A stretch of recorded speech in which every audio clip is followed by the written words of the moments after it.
This is TechCrunch.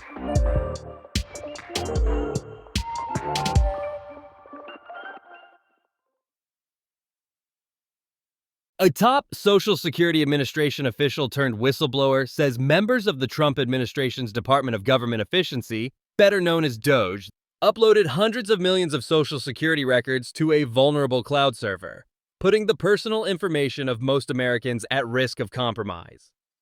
Charles Borges, the Social Security Administration's chief data officer, said in a newly released whistleblower complaint published Tuesday that other top agency officials signed off on a decision in June to upload a live copy of the country's Social Security information in a cloud environment that circumvents oversight, despite Borges raising concerns. The database, known as the Numerical Identification System, contains more than 450 million records containing all of the data submitted as part of a Social Security application, including the applicant's name, place of birth, citizenship, and the Social Security numbers of their family members, as well as other sensitive personal and financial information. Borges said members of DOGE, the team of former Elon Musk employees appointed to government under the guise of reducing fraud and waste, copied the sensitive database to an agency-run Amazon-hosted cloud server, apparently lacking in independent security controls, such as who was accessing the data and how they were using it. The lack of security protections violated internal agency security controls and federal privacy laws, the complaint alleges.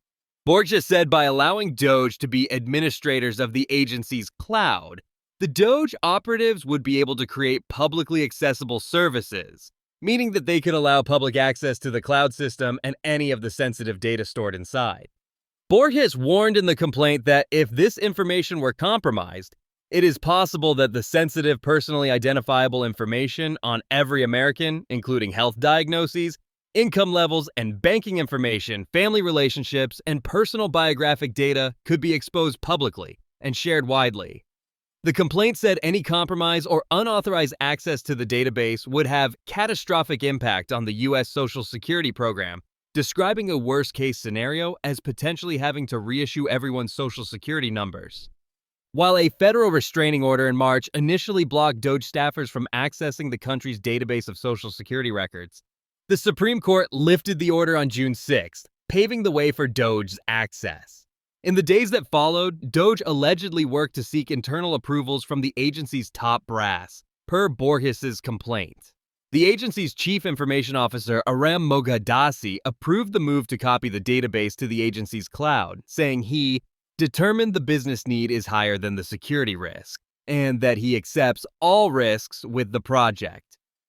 The complaint also says Michael Russo, a senior DOGE operative who previously served as the agency's chief information officer prior to Moghadassi, but remains at the agency, also approved moving live Social Security data to the cloud. Borges said he first raised issues internally at the agency, but later blew the whistle to urge members of Congress to engage in immediate oversight to address these serious concerns, according to a statement by his attorney, Andrea Meza, at the Government Accountability Project. This is the latest accusation of poor cybersecurity practices by the administration and its representatives, including DOGE, since President Trump took office earlier in January. Since January, members of DOGE have taken sweeping control of most U.S. federal departments and their datasets of citizens' data. When reached by TechCrunch, Elizabeth Houston, a spokesperson for the White House, would not say if the administration was aware of the complaint and deferred comment to the Social Security Administration. In an emailed response, Social Security Administration spokesperson Nick Perrine said the agency stores personal data in secure environments that have robust safeguards in place to protect vital information. The data referenced in the complaint is stored in a long-standing environment used by SSA and walled off from the internet. High-level career SSA officials have administrative access to this system with oversight by SSA's information security team, the spokesperson added. The spokesperson said the agency was not aware of any compromise to this environment. Data breaches involving federal government data stored in the cloud are rare, but not unheard of. In 2023, TechCrunch reported that the U.S. Department of Defense publicly exposed thousands of sensitive military emails online due to a security lapse. While the email data was stored in Microsoft Azure's separate cloud dedicated for government customers, A misconfiguration allowed the contents of a military unit's emails to publicly spill online.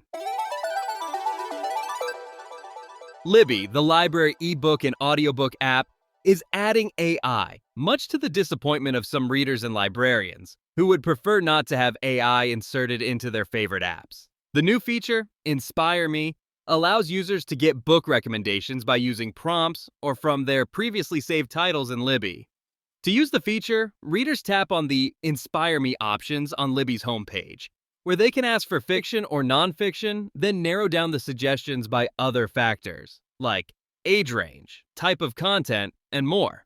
For instance, you might tap on suggestions like spine-tingling or amusing, then on particular scenarios such as dark humor about modern family dysfunction or time travelers rescue dragons from medieval knights. The app will then display 5 relevant titles that match the requested inspiration. Overdrive, the company that makes the Libby app, says the feature relies on each library's digital collection, so it will point to books the library offers. It also prioritizes titles that are immediately available to borrow. While a fairly basic use case for AI, some Libby users and librarians are pushing back at the addition via posts on social media sites, saying they'd prefer to get book recommendations without the use of AI technology. Others are worried about the potential privacy issues that come with some AI experiences. Overdrive, however, clarifies in a policy document about Libby's use of AI that it avoids collecting inessential personal information. And when it does use your personal information, it's not shared with third parties or artificial intelligence models. The company also says that users' details and activity aren't shared with the AI model.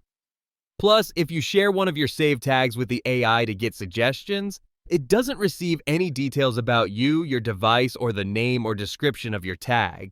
It only gets the titles to use for recommendations.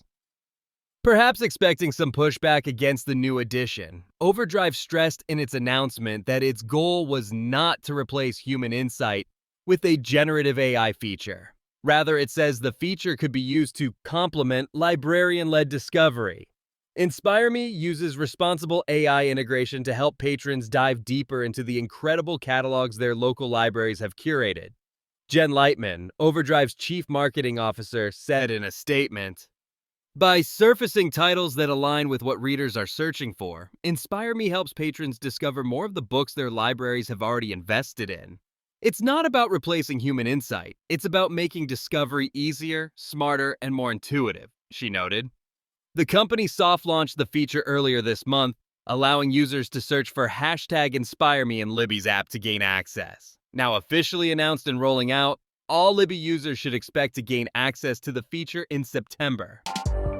That's it from TechCrunch. For more tech stories like these, go to TechCrunch.com.